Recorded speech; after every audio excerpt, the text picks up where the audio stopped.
During this time of limited travel, increased isolation, and stressful media, we want to make the most of this time right here at home. Let us be your escape from life's monotony. Allow yourself to indulge in your wildest travel fantasies and discover the constant beauty of this ever-changing world with the Wanderlusting Wives podcast. On today's episode, we have some very special guests joining us to talk all about traveling with kids. And don't worry, they're going to share some bonus content with us too. Welcome to the Wanderlusting Wives podcast. We are your navigators, Allison and Regan. And today we're going to have the very special honor of speaking with some special guests who are some well-seasoned travelers when it comes to traveling with kiddos. And I know this is a hot topic right now, especially as the pandemic is coming to a close, or at least things are slowing down a little bit more and travel is starting to ramp up again. So we're just going to kind of have a conversation about what traveling with kids can look like and some tips and tricks for making the most of it. And before we get into all of that goodness and knowledge, we are going to start with our icebreaker for today. So as you pack for a vacation, what is an item that you tend to overpack and what is an item that you tend to underpack? Regan, how about you? So I tend to overpack shoes. So that's what I overpack. And then I underpack body wash pretty consistently because I don't like to take the full body wash container just so that it doesn't take up as much room or weight or anything. So I do little travel containers and I almost always underestimate it. So those are the things for me. Allie, what about you? So I overpack socks and underwear because I absolutely hate having like wet socks. So say I'm like on a hike or something and my sneakers get wet, I need to like change them. So I feel like you can never have enough socks or underwear. It doesn't really take up that much space, so it's nice to have like maybe 2 or 3 extra pairs. And then underpack, kind of like you, Regan, just shower toiletries in general because I only travel with a carry-on suitcase, so that 3 ounces can be quite limiting for a longer trip. So I tend to underestimate how much shampoo or conditioner I'm going to need. Thankfully, Airbnbs and hotels usually have those to help fill in the gaps. But yeah, shower toiletries is where I underpack. Erin, how about you? What I have always overpacked is outfits for my smallest children. I usually end up with a mountain of many things because I always think, well, they're just going to soil this and whatever. So there's always way too much. Plus, they're usually really cute, so I just can't decide. Trisha, what about you? Well, I'm sure I underpacked and overpacked years ago, but I have it down to a science now. I have a Word file that's a general packing list, and then I just tweak that depending where we're going, and pretty much I have what we need. Wow, all hail the packing queen over here. Wow.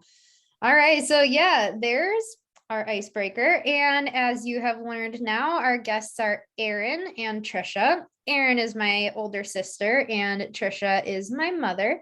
You may have heard them before on some of our previous episodes. So to hear more from Erin and some of her thoughts on Disney World, you can check out our Disney World Part 2 episode. That was a really fun conversation all about Disney World. You can check that out. And then from Trisha, you can check out our Importance of Family Vacations or our Mother's Day episode.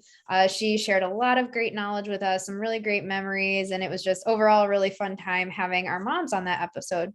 So you can check those out to hear more from them, but we're really excited to have this conversation with both of you, as I know you are both incredible mamas to some really great kids.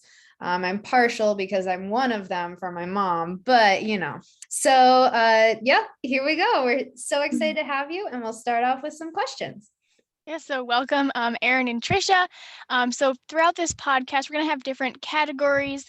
We're going to touch upon questions that can go along for babies or young kids, teenagers, a wide variety of age groups. So our first category is travel methods with kids. And our first question is, what are your best tips for flying with kids? Trisha, do you want to get us started with that? I didn't really spend a lot of time flying with my two oldest children, but my more privileged child, Regan, did get to fly. But now, flying with the grandkids, for example, on our last trip to Disney World, I got a small string backpack for each of the three of them. And it was filled with all kinds of little interactive toys and things that they'd never seen before. And so they could just pick what they wanted to and play with those with whatever adults were near them, which were family members, please, not strangers. But that was a big thing probably for flying with them, to keep them very entertained. Also, thankfully, they do a snack and beverage service, which is a huge hit for the kids. Very nice. Yeah, that sounds like a great tip. Snacks sound great for me, so I'm sure kids would love them as well. Erin, what about you?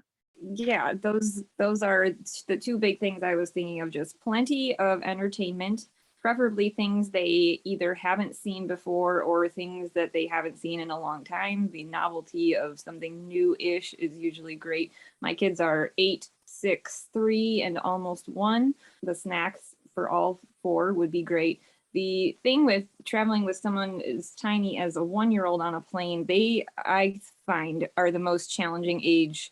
My 1-year-old would want to be on the floor. She would want to be crawling around. She would want to be moving because that's just what they do. They don't understand that they should just sit there. So for really tiny ones, have even more with you than you think you're going to need. I have really overpacked for plane flights in the past and then shared with other children around me. Couple other things, like before you even get on the plane, don't have them sit in the seats. Have them be active, get on the moving sidewalk, go for walks, do scavenger hunts, do those things because they're going to be sitting. So let them be active in the airport with you, and then make sure they go to the bathroom also before you get on the plane, right before you get on the plane. And those babies, nurse them, give them a bottle, whatever, if that's what they need at takeoff and landing, so their little ears don't feel uncomfortable, or if they just need some extra comforting. Those are some really great tips. I know we'll touch upon this a little bit in the packing portion, but would you recommend bringing like a car seat or a stroller, either for on the airplane or for pushing a stroller through the airport? I know some people have horror stories of their strollers being broken on the airplane. So do you have any recommendations for that? A stroller is an absolute do not leave it at home. You will need it. Your entire family will pile things onto it to push it around the airport. Yes, they have those heavy duty gator clips. We have one of those on the back of the stroller that you can hang stuff off the back.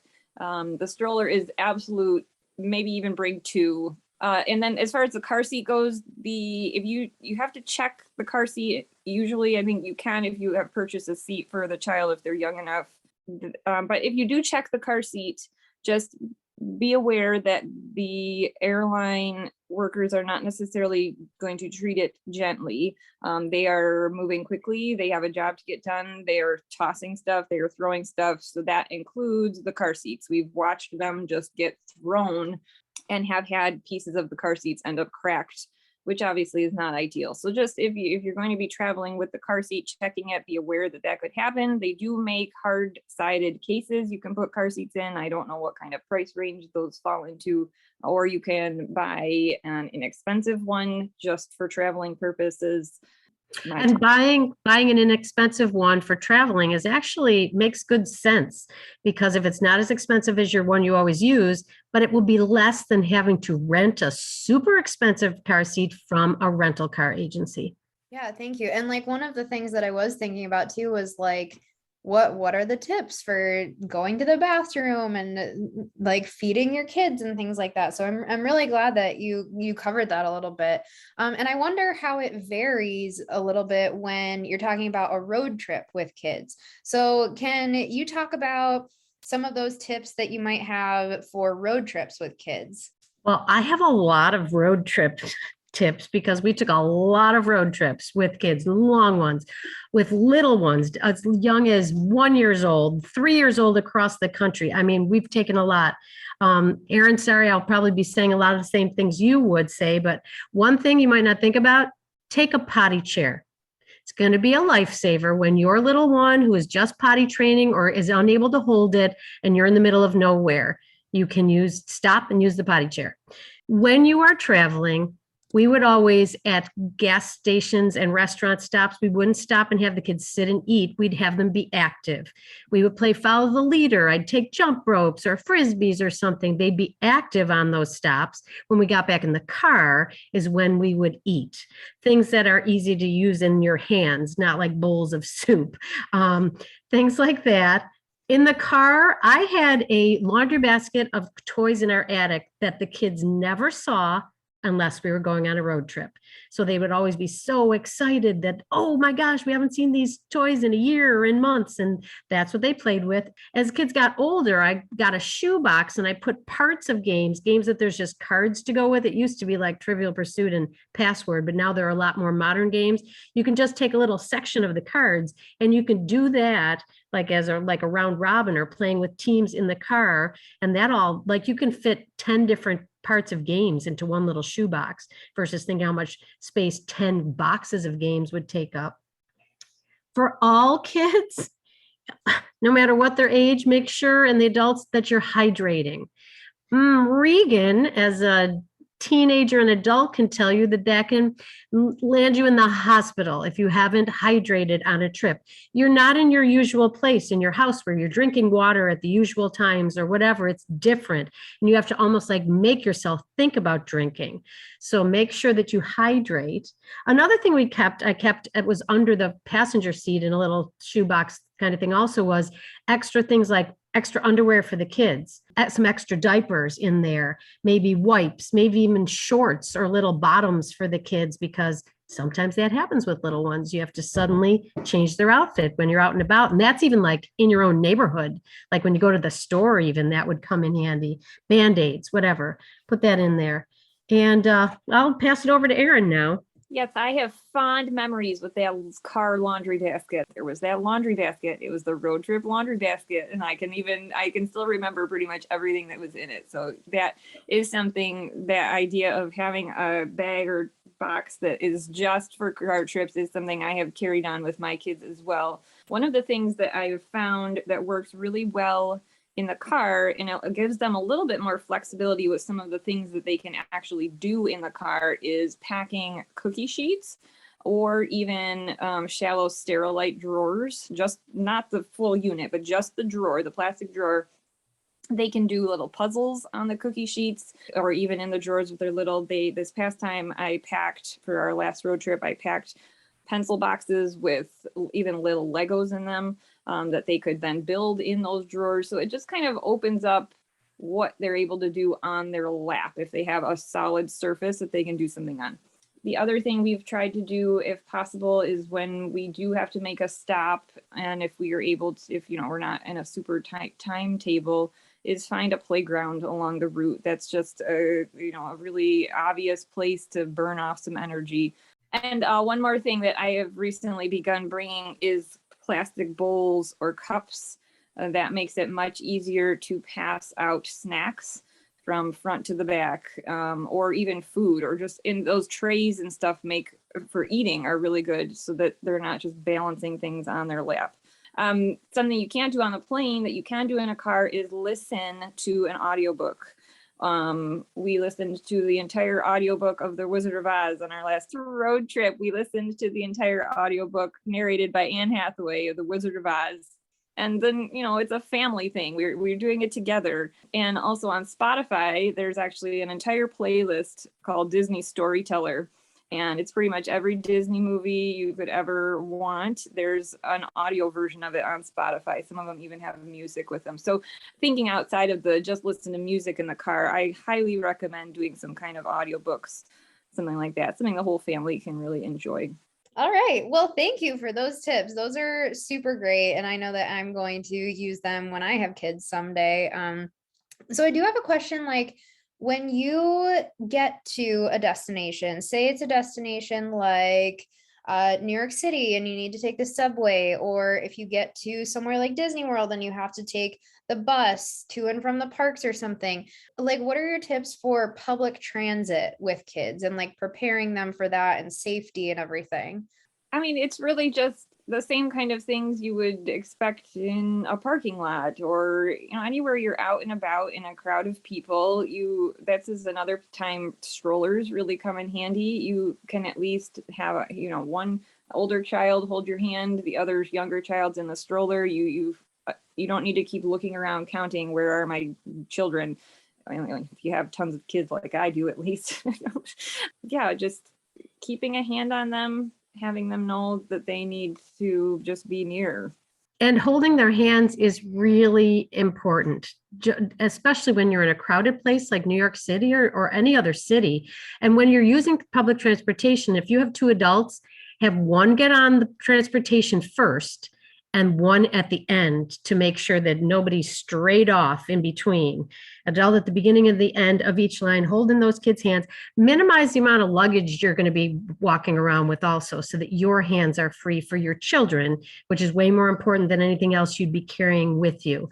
And as your kids get older too, you can teach them how to buy their own subway pass, or what you do when you get on the bus. Who do you give the money or the whatever to? So it can be a kind of a teaching experience as well.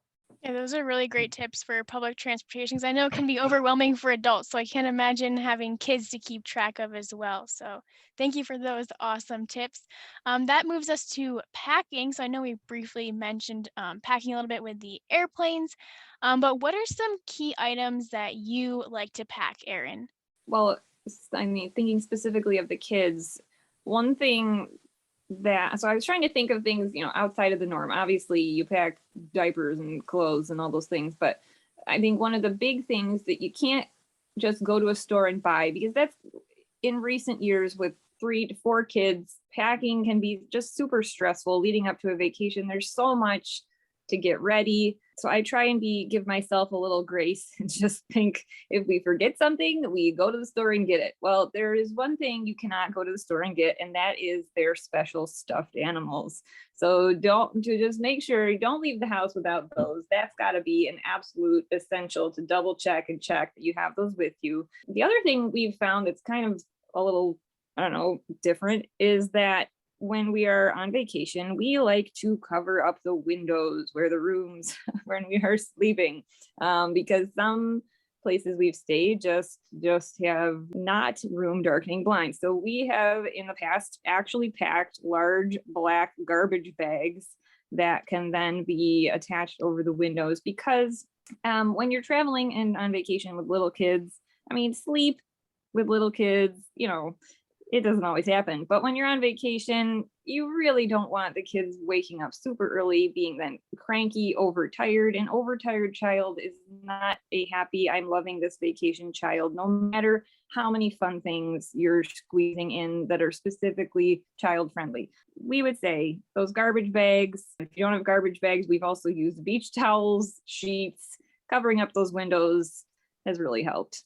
That's a really great tip. Trisha, how about you? Do you have anything else to add? True. You can buy most anything. That's why, like, when specifically we're going out of the country, as long as you have your passport, you're fine. Anything else you can get as you go. So make sure you have that if you're leaving the country. As far as packing, I just think kids' underwear is the most thing to pack more of. But what I did with our kids is, at a very young age, taught them how to pack on their own. And we would take outfits like the top, the bottom, the underwear, and roll them all together so they didn't get so wrinkly. And all you had to do is grab that, put it in the drawers when you got to the place to unpack, and there it was. Each day you grab it and you weren't like, where's my socks or whatever. Everything was rolled together. And there was a checklist also then for the kids. Regan knows. She used to say, okay, Mama, give me my checklist. And I'd hand it to her and she'd pack her own things with her own checklist. So kids can do that, even little kids.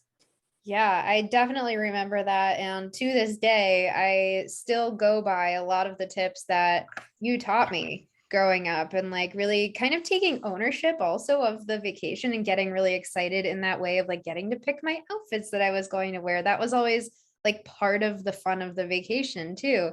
But you mentioned passports. So I'm wondering, what documents will kids need to travel, either domestically or internationally? But then also, if your kid needs medications, how do you pack those? So those important things, what do you pack and how do you pack them? For documentation, if you're traveling domestically, I don't think you have to have anything specific with you. When you're going out of the country, I do believe passports. I know for cruises, they will accept birth certificates as well. So if you are traveling somewhere, you just need to check your destination to see what do you need to bring for children.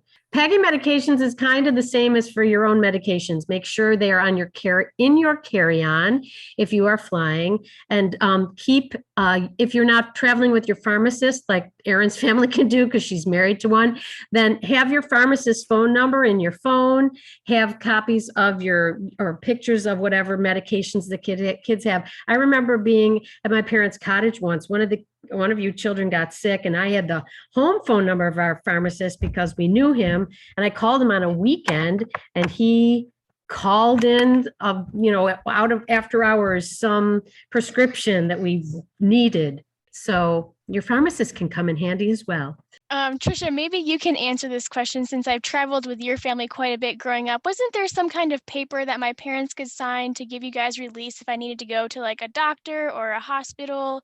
That's a good question, because if you were traveling with someone who wasn't your own child, there was some kind of form, and I don't remember what it was, but you could look that up, I'm sure, on the internet now. And it was something that your parents had to sign, possibly have notarized. And we carried that with us just in case of emergencies. Well, that's where we're going to wrap up our episode for today, but we're going to do something pretty special here on the Wanderlusting Wives podcast.